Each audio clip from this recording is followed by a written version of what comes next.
ଜୟ ଜଗନ୍ନାଥ। ଅବତାର ପୁରୁଷ ଭଗବାନ ଶ୍ରୀକୃଷ୍ଣ ପ୍ରିୟ ହୋଇଥିବା ଗରୁଡ଼, ସୁଦର୍ଶନ ଓ ସତ୍ୟଭାମାଙ୍କର କାଳକ୍ରମେ ଗର୍ଭଜାତ ହେଲା। ଭଗବାନ ତ ସବୁ ସହିଯାଆନ୍ତି, କିନ୍ତୁ କିଏ ଗର୍ବ କରୁଥିବା ଏହା ସହନ୍ତି ନାହିଁ। ସେ ଯୋଜନା କଲେ କିପରି ଏହି ତିନି ଜଣଙ୍କର ଗର୍ବ ଭାଙ୍ଗିଯିବ ଏବଂ ନିଜର ପ୍ରିୟ ଭକ୍ତ ହନୁମାନଙ୍କର ସାହାଯ୍ୟ ନେବା ପାଇଁ ଯୋଜନା କଲେ। ଆସନ୍ତୁ ଜାଣିବା ଏହି ସୁନ୍ଦର କଥାବସ୍ତୁଟି। କଥାବସ୍ତୁଟି ଆରମ୍ଭ କରିବା ପୂର୍ବରୁ ଯେଉଁମାନେ ମୋ ଚ୍ୟାନେଲଟିକୁ ସବସ୍କ୍ରାଇବ୍ କରିନାହାନ୍ତି, ସବସ୍କ୍ରାଇବ୍ କରିଦିଅନ୍ତୁ।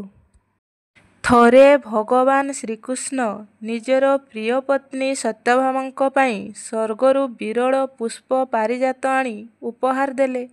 ପାରିଜାତ ଫୁଲ ଧାରଣ କରି ସତ୍ୟଭାମାଙ୍କର ଗର୍ବ କହିଲେ ନ ସରେ।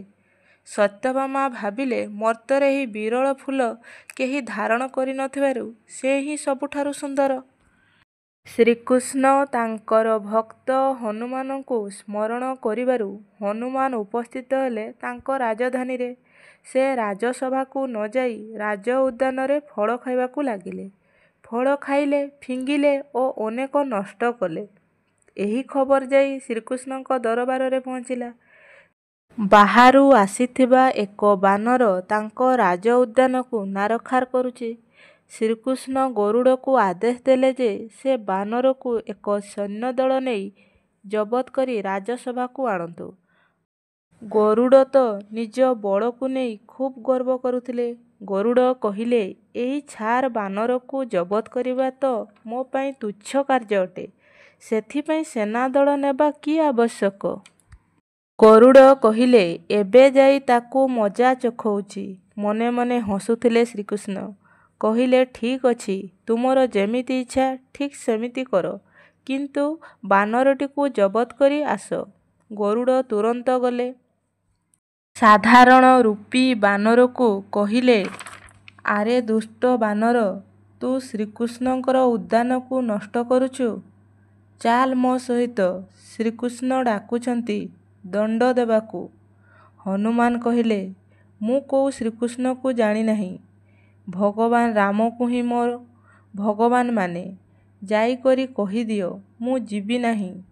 ଗରୁଡ଼ ରାଗିକରି କହିଲେ, ଆରେ ବାନର, ତୁ ଚୁପଚାପ ନ ଗଲେ ମୁଁ ଉଠେଇ ନେଇଯିବି। ମୋର ବଳ ତୁ ଜାଣିନାହୁଁ। ଗରୁଡ଼ ରାଗିଗଲେ, କିନ୍ତୁ ହନୁମାନ ଖାତିର ନ କରି ପୁଣି ଫଳ ନଷ୍ଟ କରିବାକୁ ଲାଗିଲେ। ଗରୁଡ଼ ହନୁମାନଙ୍କୁ ଧରିବାକୁ ଆସିଲେ। ହନୁମାନ ନିଜ ଶରୀରକୁ ବିଶାଳ କରି ଗରୁଡ଼କୁ ଏପରି ଭାବରେ ଫିଙ୍ଗିଲେ ଯେ ଗରୁଡ଼ ସମୁଦ୍ର ଜଳରେ ପଡ଼ିଲେ। ବଡ଼ କଷ୍ଟରେ ଉଠି ଦରବାରରେ ପହଞ୍ଚିଲେ। ଗରୁଡ଼ ଶ୍ରୀକୃଷ୍ଣଙ୍କୁ କହିଲେ, ଏହି ବାନର କୌଣସି ସାଧାରଣ ନୁହେଁ। ମୁଁ ପରାସ୍ତ ହୋଇଗଲି। ମୋତେ କ୍ଷମା କରନ୍ତୁ। ଭଗବାନ ଜାଣିଲେ ଏବେ ଗରୁଡ଼ର ଗୋଟିଏ ଗର୍ବ ଭଙ୍ଗ ହୋଇଗଲା। ଭଗବାନ କହିଲେ, ହନୁମାନ ରାମ ଭକ୍ତ। ଏବେ ସେ ମଳୟ ପର୍ବତକୁ ଚାଲି ଯାଇଥିବେ।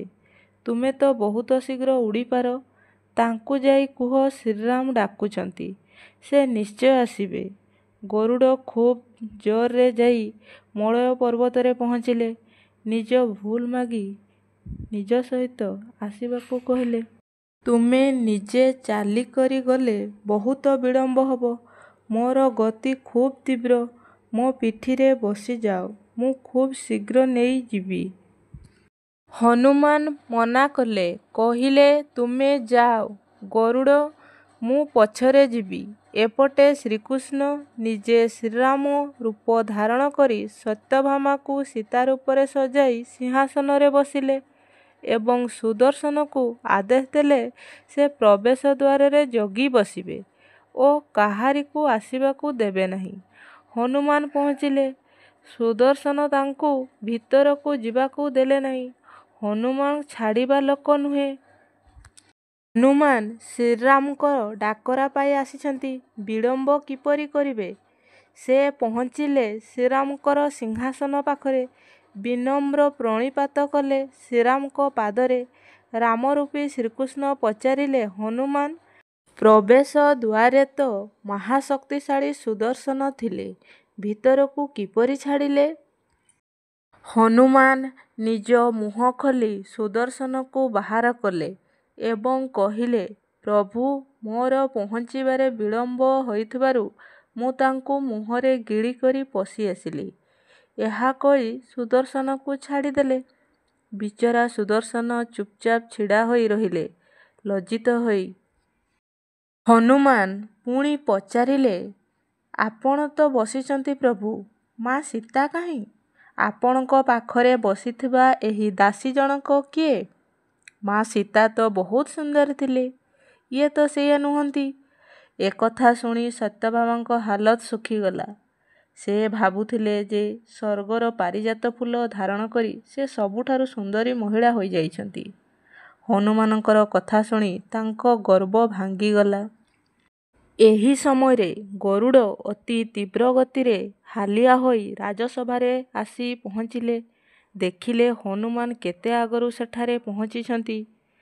ଗରୁଡ଼ଙ୍କର ତୀବ୍ର ଗତି ଓ ବଳ ପାଇଁ ଏବେ ଗର୍ବ ଭାଙ୍ଗି ଯାଇଥାଏ। ତିନିଜଣ ଶ୍ରୀକୃଷ୍ଣଙ୍କୁ ନିଜର ଭୁଲ ପାଇଁ କ୍ଷମା ମାଗିଲେ। ଆପଣମାନେ ଏହି ସଂସାରରେ କେବେ ଗର୍ବ ଅହଙ୍କାର କରିବା ଉଚିତ ନୁହେଁ। ଯଦି ଜଣେ ବଳଶାଳୀ ଓ ଧନୀ ହେଲା, ତାହା ଭଗବାନଙ୍କ କୃପା ଅଟେ। ଏହି ବିଷୟରୁ ଏହା ଆମେ ଜାଣିଲୁ ଯେ କେବେ ଗର୍ବ ଅହଙ୍କାର ଭଗବାନଙ୍କ ପାଖରେ କ୍ଷମା କରାଯାଏ ନାହିଁ।